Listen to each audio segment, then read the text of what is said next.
Bwana, katika video leo maktaba ama kumbukumbu tumekutana na hii video ya Tundu Antipas Lissu ambayo inazungumzia mambo mbalimbali hususan katika harakati za siasa.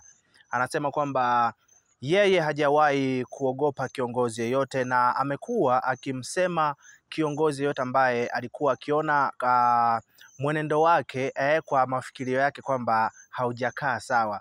Na hii tunailinganisha na kwa muda huu kwa sababu wamekuwa wakiingizwa sana na kushambuliwa viongozi wa dini, hususan teki kwamba wanamwandama Mheshimiwa Daktari Samia Suluhu Hassan, kwamba labda huenda ni kwa sababu ya dini yake kwamba ni Muislamu. Lakini turudi nyuma, Tundu Lissu anasema kwamba yeye amewahi kumsema kiongozi yeyote ambaye kwa mafikirio yake alikuwa anahisi kwamba haendi sawa sawa. Amesema kwamba kuna viongozi wengi ambao amewahi kuwasema, ukilinganisha na kwamba hata kama ni Mkatoliki ama Mkristo mwenzake. Katika video hiyo Tundu Lissu amesema hao wanaomsema wanamsema kwa sababu ni Mkristo, ni Muislamu.